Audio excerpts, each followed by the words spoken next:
Vikerraadio. Huvitaja.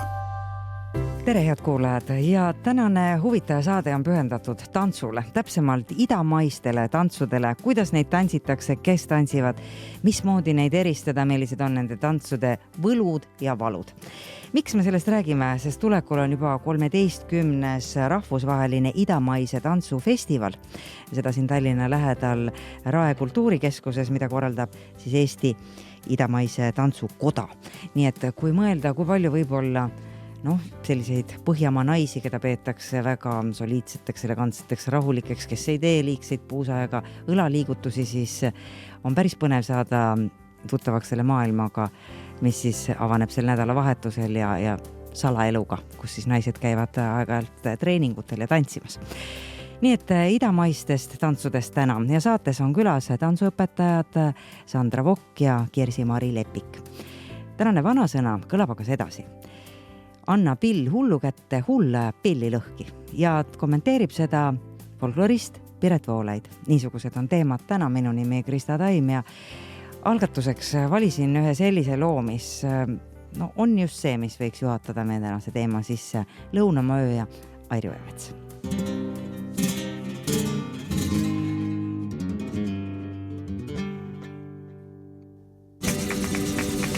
Kui sügis toob vihma ja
aknast välja vaadates tundub küll, et uskumatu, et kuskil võib olla lõunamaa ja soe ning sellised rütmid, aga tänane saade idamaisest tantsust, Sandra Vokk ja Kirsi-Mari Lepik, tantsuõpetajad, tantsijad stuudios, tere!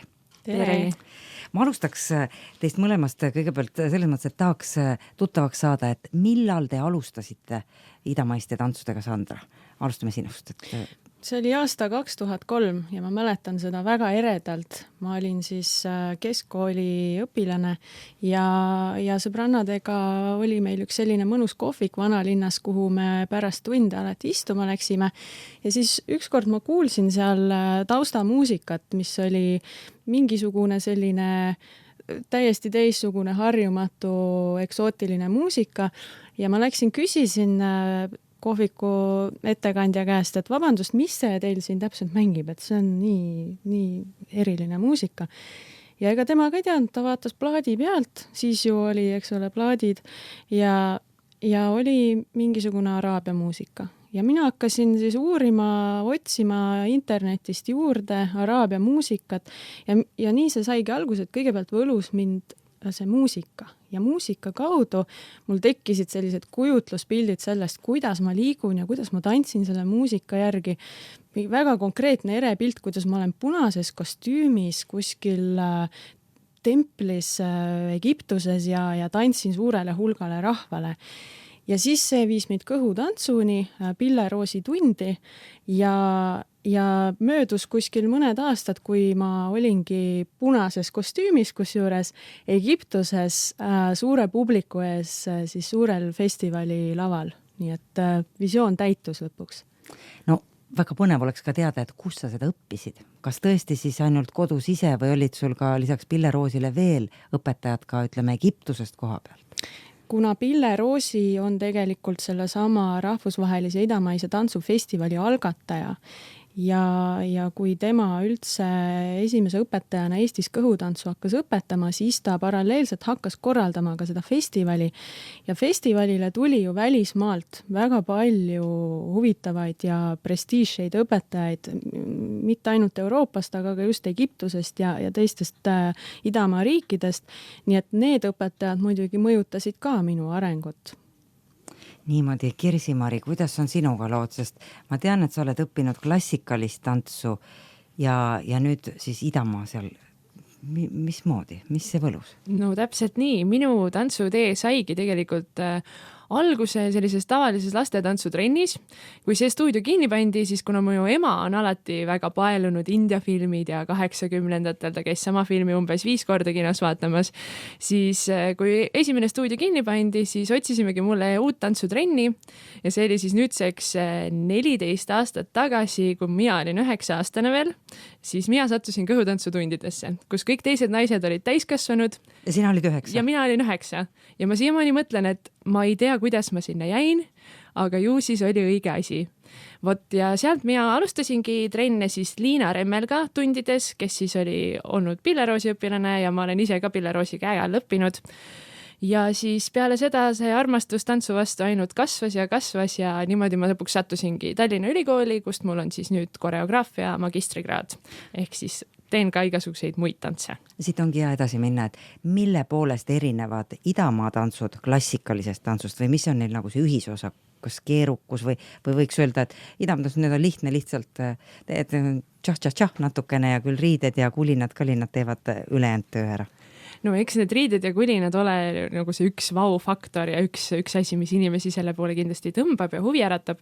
Aga kui ma nüüd mõtlen, et ülikooli ajal eelkõige ma puutusin kokku selliste lääne nii-öelda tantsustiilidega või lääne päritolutantsudega ja enne seda ma olen väga põhjalikult siis idamaise tantsuga tegelenud, siis ega ma pean ütlema, et ega mõlemad on võrdselt keerukad, aga natukene nagu erinevate faktorite poolest.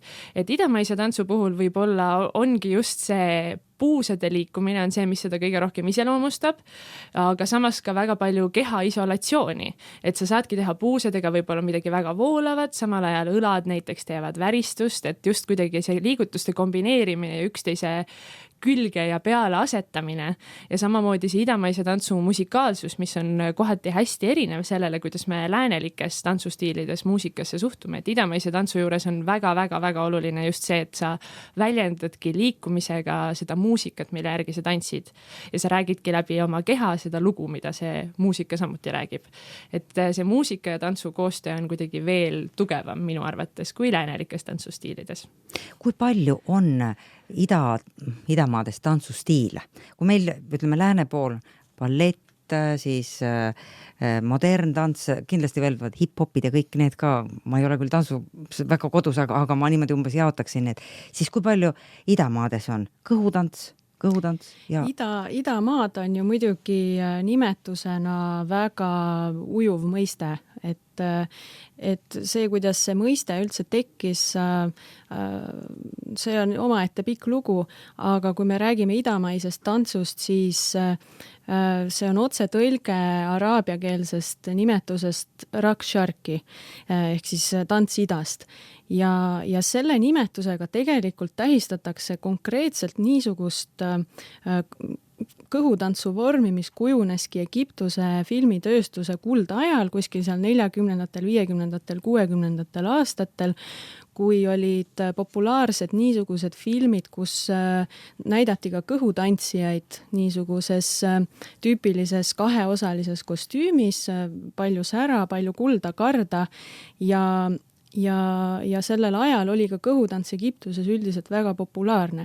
Ja muidugi poliitilise režiimi vahetusega see olukord kõik muutus, et hakati rohkem keskenduma niisugusele pärimustantsule, folkloorsele tantsule ja kõhutantsijaid enam ei austatud nii nagu varem. Ja tänapäeval muidugi seoses sellega, et info liigub üle maailma väga kiiresti, on ju kõhutantsu või seda idamaist tantsu harrastatud kõikjal maailmas erinevatel põhjustel ja sinna alla on hakatud hõlmama ka mitte ainult siis seda kabaree stiilis Egiptuse tantsu, vaid on ka tantsud erinevatest teistest Lähis-Ida riikidest, olgu nad siis kas puhtalt lavalised vormid või sellised folkloorsed tantsud, ja Lähis-Ida jällegi, siia alla me saame hõlmata Vahemere äärsed riigid ja siis veel kaugemale sinna, ütleme, alates Türgist, Egiptusest kuni siis võib-olla Pakistanini välja. Mõned põnevamad, eksootilisemad tantsustiilid, ma olen praegu teie kodulehekülje peal orientaaltants.ee, kus leiab siis nagu festivalikava ja ühtlasi ka näeb, et mida siis tantsitakse. Lopsakast ruumisoole ei ole tantse, vaatame praegu. Siin on tänava šaabi, mis see on? Siis on rätikutega Hispaania fusioon.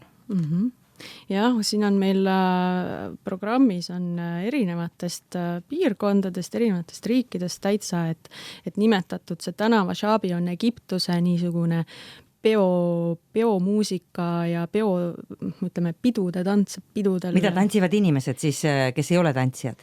Nojah, ta on disko selline, ütleme, et nagu meil on umbes hip-hop ja reggaeton ja niisugused asjad, et pannakse kuskil peol peale see muusika ja inimesed lihtsalt, eriti noorte hulgas on see väga populaarne, et niisugune tänavastiilis natuke.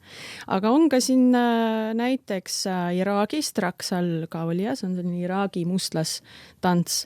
Pärsia tantsu on, nii et see on siis tänapäeva, ütleme, Iraani alad, aga Pärsia kultuur, eks ole, ulatub ju kaugetesse aegadesse.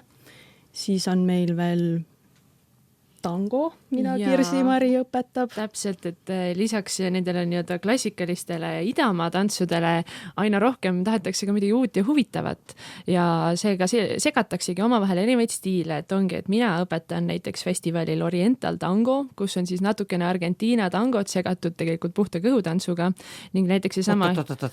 Nüüd küll nagu hakkas fantaasia tööle. Kuidas see võimalik on? See tähendab, et on kaks tantsijat.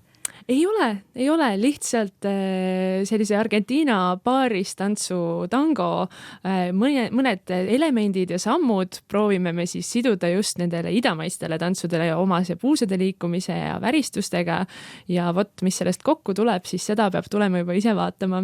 Selge. Ja samamoodi ka see Hispaania fusioon rätikuga on samamoodi Hispaania tantsud, väikesed flamenco mõjutused ja kõhutants siis kokku pandud.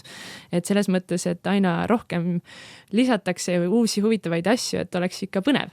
Ja ma arvan, et märkimist väärib ka see, mis puudutab nüüd seda tänava šaabit ja neid Egiptuse tantse, aga ka Maroko folkloori, mis meil ka programmis on, et seda tuleb meile õpetama üks väga tunnustatud meesõpetaja ja meesesineja, kes on ise Maroko päritolu, aga töötab ja elab Prantsusmaal. Nii et ei ole ka sugugi välistatud, et mehed võiksid neid tantse tantsida. aga kuidas nende tantsude kodumaal on? Need on kõik küllaltki rahutud riigid, selles mõttes, et ei ole seal just väga rahulik elada ja ööklubideski käia. Kuidas seal need tantsud elavad või ongi nad rännanud nagu nendest maadest välja ja neid tantsitakse hoopis teistes riikides ja vabamalt, sest oma kodumaal või siis selle tantsu paigas ei ole see eriti turvaline? Eks see oleneb riigist, et Lähis-Ida piirkond on ju suur ja lai ja poliitilised olukorrad on erinevad erinevates riikides, aga jah, kui vaadata üleüldiselt, siis seda piirkonda iseloomustab islami kultuur ja islami religioon ja selles kultuuris eriti naiste puhul niisugune avalik esinemine, enesepaljastamine ei ole au sees ja selles mõttes on tantsijad selles kultuuris, naistantsijad, aga ka meestantsijad ei ole just kõige kõrgemal, ütleme, positsioonil või ühiskondlikul positsioonil, et tihtipeale on nad, ütleme, seal kõige madalamatel astmetel ja samal ajal on ka vastuolu, sellepärast, et kui me võtame näiteks Egiptuse, võtame selle sama filmi kuldajastu, kui nüüd kõhutantsijad olid suure au sees ja neid vaadati kui rahvuslikke aardeid mingis mõttes, nad olid ekspordiartiklid, siis endiselt käsitletakse kõhutantsu ja kõhutantsijaid ja näiteks tuntumaid kõhutantsijaid selles riigis ka rahvuslike aaretena ja millegina, mis on omane Egiptuse ajaloole, traditsioonidele.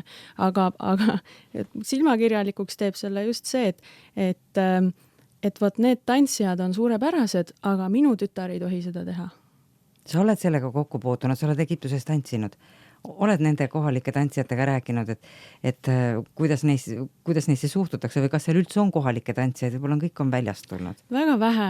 Üldiselt kõik need turistidele suunatud paigad, kus me võime näha tõeliselt heal tasemel kõhutantsu, siis enamasti need on ikkagi välismaalt pärit tantsijad, kellel ei ole endal ega ka nende perekondadel ei ole probleemi sellega, et esineda. Aga on muidugi ka kohalikke tantsijaid, kes on erinevatel põhjustel võtnud selle tee, on jõudnud väga kaugele ja saavutanud väga palju. Eks see ei ole nendel olnud kerge, aga need on ka sellised inimesed, kes suhtuvad sellesse suure kirega ja teevad seda sellepärast, et nad ei näegi oma elule mitte mingit muud teed kui seesama tantsuteed, see on mingis mõttes nagu saatusest määratud. Aga on ka neid muidugi ja neid on väga palju ja ajalooliselt see on ka kõige sagedasem, et naised on sunnitud selle töö võtma, sest see tasub ära ja muud varianti ei ole, võib-olla kas nad on pidanud kodust lahkuma mingitel põhjustel või on perest ilma jäänud, põhjuseid on erinevaid, või on suur rahapuudus, siis on võetud see tantsutee ette ja kahjuks sellega väga tihti käib kaasas ka prostitutsioon, mis tõttu on omakorda tugevdatud nagu see seos ja see põlgus tantsijate vastu just põhjusel, et paljud neist on prostituudid. Kuidas on lood Eestis? Ma ei mõtle nüüd seda prostituudide kohta, aga seda, et kui populaarne tants ta on ja kui palju on idamaise tantsukojas õpetajaid ja siis nende taga on ju ka õpilased, et kui väärt tants ta siin on ja kes tantsivad? No Eestis on ikkagi päris palju neid idamaisi tantsuhuvilisi ja õpetajaid samamoodi, et õpetajaid ma ütleks, et kuskil ikkagi mitme 10 ringis. Ütleme ikka 20, üle 20 vähemalt. Arvestades, et kui ta sai, ütleme, kande kinnitada alles kuskil 90ndate alguses Eestis. Just. Ja et see tegelikult on päris nagu laialdaselt levinud ja päris paljud õpetajad käivad ka väiksemates maakohtades õpetamas või siis on seal ka isegi kohalikud õpetajad, kes tegelikult viivad seda tantsu mööda Eestit laiali, et see ei ole üldse mingisugune Tallinna põhine harrastus või selline suur pealinna huvi. Aga muidugi selles mõttes peaks ütlema, et ega see huvi nagu on kasvanud, eks esialgu oli neid huvilisi alguses rohkem, kui see oli selline uus ja värske asi Eestis.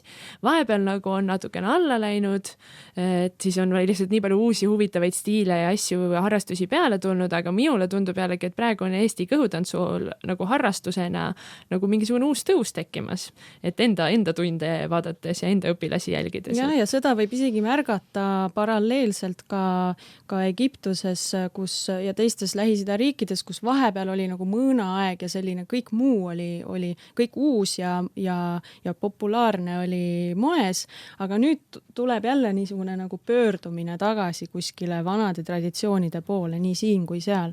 Et ühest küljest on internet sellele palju kaasa aidanud selle võrra, et infot saab ammendada rohkem, aga teisest küljest ka just see, et seda uut on kogu aeg nii palju, et tahaks ikkagi võtta kätte mingisuguse traditsioonilisema asja, millel on pikk ajalugu, millel on kindlad nagu, ma ütleks... Reeglid, asjad paika. Välja kujunenud mingisugused reeglid, et Eestis kuidagi...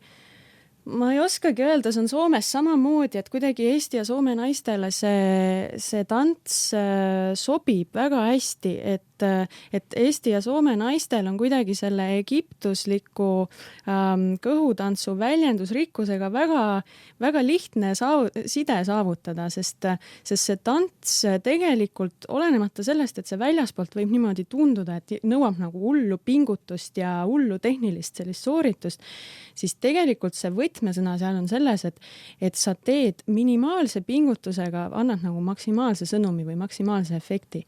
Et kui sa vaatad sellist tõeliselt mõjuvat tantsijat, siis ta tegelikult tundub nii loomulik, nii vaba, nii pingutusvaba, pingevaba, et see tundub nagu ta iga päev käiks poodi selliste sammude, sellise liikumisega.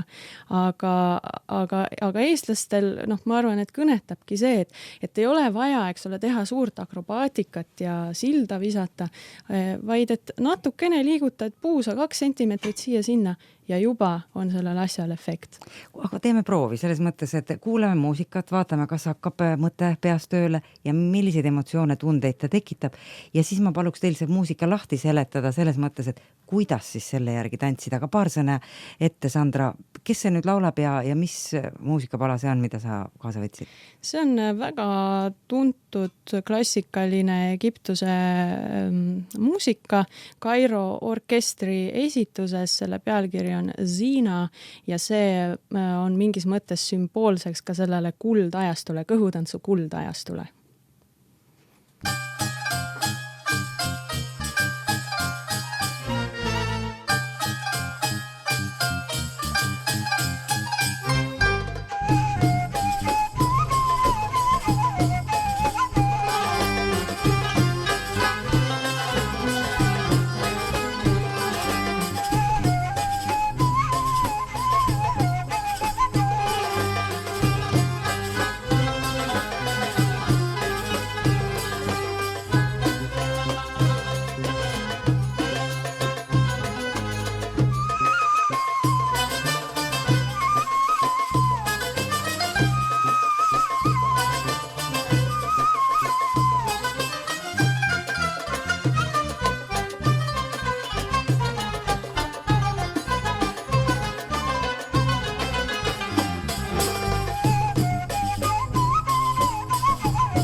taustaks kõlavad idamaised meloodiad, mille järgi saaks tantsida kõhutantsu ideaalselt. Saates on külas nende tantsude tundjad Sandra Pokk, Kersi-Mari Lepik ja teemaks on siis laiemas mõistes rahvusvahelise idamaise tantsufestival, mis toimub sel nädalavahetusel juba Rae kultuurimajas.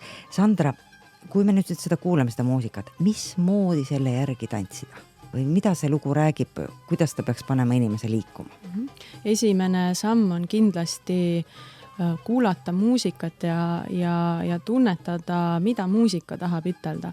Et selle loo puhul ja üleüldse, kui me kõhutantsu tantsime, kui me vaatame tantsijat, siis loeb tegelikult kõige rohkem muusikaline sõnum. Tantsija on justkui vahend, instrument, mis vahendab selle muusika sõnumit.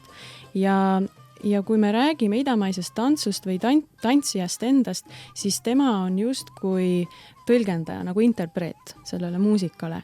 Ja igal tantsijal on oma mingisugune eripära, mingisugune iseloom, mis teeb ta erinevaks teistest tantsijatest ja seetõttu on ka teatud idamaade tantsijad saanud suurteks staarideks, et nemad on võtnud midagi endast iseloomulikku ja pannud selle sinna muusikalisse tõlgendusse. Et see on esimene samm kuulata muusikat ja arvestada muusika sõnumit ja siis edasi teine samm on kindlasti lõdvestuda. Et meie oleme harjunud võib-olla siin raske töö ja sellise natukene teistsuguse kultuurilise sellise pingega, aga selle tantsu puhul on lõdvestus umbes 50% sellest tantsust. Et kui ma liigutan ühte kehaosa ja kasutan seal lihaseid, pingutan, siis samal ajal kõik ülejäänud keha on täielikus lõdvestuses ja tekib niisugune nagu selline efekt vähemalt vaataja silmis, et liigub nagu ainult üks kehaosa eraldi, et ainult see puusake, ainult see õlake natukene ja kõik muu on nagu voolavalt omaette. Ja kolmanda asjana, kui me oleme suutnud leida endas selle lõdvestuse, siis on see sisemine rõõm, see nauding tantsust, see täielik kohalolek, et sa ei mõtle ette, sa ei mõtle järgmisele liigutusele, mida sa nüüd tegema hakkad, sa ei mõtle sellele, mida see publik nüüd näeb ja kas sa meeldid neile ja kas see tants on nende jaoks huvitav või isegi kui sa teed seda üksi, et kas sa nüüd teed midagi õigesti või ühesõnaga, et mõttetöö ei ole seal. Et sa oled täielikult kohal, sa nagu kandud edasi koos muusikaga ja kõik see kombinatsioon korraga tekitab selle tantsu ja muidugi on oluline osata ka liikumisi, aga see on juba õppimise küsimus. Mul on tunne, et siin peab olema ikka väga palju annet, et seda kõigega hakkama saada. Just see keskmine pool, see, et ma unustan ära selle, et äkki ma olen tobe, äkki mul ei tule välja, mida teised ütlevad ja pealegi minna kaheosalises kostüümis juba lavale, see nõuab suurt julgust. Ma mõtlen mitte professionaalide puhul, vaid ka harrastajate puhul. Et kuidas see treeningutes need pinged maha võetakse Kersi-Mariga, näiteks kui algajad tulevad, et hea küll, käin 2 trenni ära, aga nüüd, et lähme ka esinema ja teeme või et hakkab juba tants looma, et tulge välja, kuidas see saavutate? No mulle tundubki, et siin ongi võti võib-olla 2 asjas põhiliselt, et võib-olla esialgu ongi see muusika see, mis aitab tegelikult harrastajat lülitada täiesti teise maailma nii-öelda, et sa tuledki tänavalt, oled võib-olla hästi stereotüüpselt, oled 9-5 kontoris istunud ja siis sa tuled sinna tantsutundi ja tegelikult inimesed ütlevad, et päris lihtne on lülitada ennast kohe kuidagi sellisesse teise olekusse, et eriti kui sul veel tunnis on samamoodi väike puusarätik puusade peal ja kohe sa lülitad ennast hoopis sellisesse naiselikku, hoopis sellisesse võib-olla igapäevaelust isegi nagu tundlikumasse seisundisse üle. Et tegelikult see ümberlülitamine tegelikult tuleb päris kiiresti. Ja esinema minekuga ma arvan, et see on selline nagu jätk, täitsa loomulik jätk sellele kõigele, mis sa seal tundides kogema hakkad, et lisaks sellele, et tants on tore, siis see tegelikult väga suur osa sellest on ka nagu ajalooliselt olnud ja nagu ka tänapäeval siis tegelikult just see grupp inimesi, kes kokku tulevad, et see naiste justkui jõud, mitte et ta ainult naised peaks tantsima, aga just, et see nii-öelda ka selline kommuunitunne või selline hõimutunne peaaegu, mis seal tundides tekib, et siis tekib juba selline üksteise motiveerimine ja ega ei pea kõhutantsu tantsima ainult kaheosalistes kostüümides, et on igasuguseid erinevaid kostüüme, folkloorsete tantsude kostüümid on palju katvamad tegelikult, et tegelikult see valik on väga lai ja igaüks. Aga kas seal on ka vanusepiiranguid, et teatud ajal juba kell kukub ja enam ei ole mõtet? Või siis tuleb leida endal lihtsalt sobiv sest ma mõtlen, et kui sina, Kirsi-Mari, alustasid 9-aastaselt, no olles, ma ei tea, 50, 60, see ei ole absoluutselt piiranguks. Meil on Tallinnas isegi täitsa tegutseb seeniorite kõhutantsurühm, kus siis kõhutantsijad ongi isegi vanuses minu teada 60 kuni, ma ei tea, kas seal oli äkki isegi siis kuni 80 välja, et selles mõttes, et seda võivad teha absoluutselt kõike, aga eks igaüks valib ise, et kas ta tahab minna lavale, ei taha minna lavale ja pigem just minu meelest, et mina mõnes mõttes see, et mina alustasin 9-aastaselt on pigem selline võib-olla natuke veider isegi. Erand, et ma ei tea, kuidas see juhtus, aga et rohkem kuidagi inimesed jõuavadki kõhutantsuni just sellises võib-olla teismeeas, on selline kõige varasem aeg, aga samas tõepoolest tunnis käivad koos 20-aastased kuni 50-aastased, et siin ei ole absoluutselt piiranguid ja et kusjuures eelmise aasta festivalil oli meil üks külalisõpetaja Hispaaniast, kes on juba küpses vanuses naine ja teate, kuidas see naine laval on, kui ta tantsib. Nagu üks asi on see, milline on see, ütleme, noore naise niisugune värske seksikus või võlu, aga hoopis teine asi on see küpse naise võlu ja sära ja seksikus, mida ta lavale toob. Ja see on midagi, mida ma arvan, Eesti naised nii väga vajavad ja otsivad ja mis on mitte ainult tervislik, aga see on ka, toob ellu selle rõõmu ja sära, mida me otsime. Öelge, kas on ka selle tantsu juures omad valud? Võludest me oleme nüüd rääkinud, aga see valu pool, et võt, kuskil on ju ka see mingi tõrvatilk, mida me vahel ikka tahaks otsida. Vähemalt ajakirjanikud mõtlevad, et peaks ta välja tooma. Minul on üks valukoht küll ja see on see, et internet on toonud meile palju positiivset, aga ka sellega kaasnevad ka omad valupunktid ja üks neist ongi see, et kuna nii palju on kättesaadaval igasugust materjali ja just videoid tantsust, et siis ei taheta enam nii väga pühenduda tantsu õppimisele. Et kuidagi on see tantsimine, kindlasti ka teistes valdkondades on see nii, aga tantsu puhul kindlasti, et on läinud nagu pealiskaudsemaks kõik. Et nüüd loeb nagu see, et kui palju sul on ilusaid pilte ja kui palju sul on laike sotsiaalmeedias ja ühesõnaga, kui palju sa suudad pildis olla. Aga see sisu ja see, kuidas sa oled päriselt laval inimestega või isegi mitte laval, kuidas sa pühendud mingile asjale järjepidevalt ja pikaaegselt ja püüad nagu saavutada mingisugust, kui mitte meisterlikkust, siis vähemalt sead enda jaoks mingi enesearengu eesmärgi, et seda on nagu väheks jäänud. Oskad sa, Kirsi-Mari, midagi veel välja tuua ka lisaks või mis sulle tundub? Ma isegi... Ma olen täiesti Sandraga nõus selle asja puhul. Mina hakkasin mõtlema esimese asjana selle peale, et kui tulebki siit Eestist näiteks naine trenni, siis mul on olnud paar sellist juhtumit, et alguses ka neil võib-olla on natukene selline just kui valehäbi, et tegelikult, et no ikkagi kõhutants, et ei tea küll, mis asi see on. Kas ma olen piisavalt ilus? Kas ma olen piisavalt ilus ja ei tea, mida sõbrad küll mõtlevad ja äkki ei tule välja, jään rumalaks. No, täpselt, et selline võib-olla natuke selline, et ei ole veel nii kodus enda kehas ka seda asja. Aga jällegi ma arvan, et kui tundides käia ja siis selle saab päris kiiresti tegelikult ümber lükata, et võib-olla see ongi selline, ega siin väga suuri tõrvatilkasid äkki ei oleks. Sest meil siin Eestis ka õpetajad ikkagi ja tantsijad, et ega me ei ole mingisugused supermodellid ja me oleme selles mõttes tavalised naised, kes käivad ka tihti kontoritööl 9-5, aga siis paneme oma kostüümid selga ja teeme ennast ilusaks ja see, kuidas üks naine võib nagu muutuda totaalselt, olles võib-olla täitsa vaoshoitud ja tavaline ühel hetkel, aga siis teisel hetkel leida endas see niisugune vaba ja särav naine, et see on kõikidel tegelikult sees olemas ja see ei sõltu kehakujust absoluutselt, et pigem isegi, et need sellised volüümikamad naised, kellel on natukene rohkem pehmet kontide peal, neid on isegi nauditavam vaadata kui selles olekus, kus nad on oma kehaga ise nii kontaktis ja nendest kiirgab välja seda niisugust puhast rõõmu ja seksikust. See on hoopis nauditavam, kui vaadata mingisugust supermodelli kehaga akrobaatikat tegemas. Ma olen täiesti nõus. See on põnev salaelu, mida nii mõnedki naised meie ümber elavad ja me ei tea, millega nad õhtuti tegelevad ja millised ehted endale ümber panevad ja milliseid tantse tantsivad. Üks on igal juhul kindel, et neil tõenäoliselt enesehinnanguga probleemi ei ole, kui juba tantsima on hakatud. See eneseusku ainult tõstab.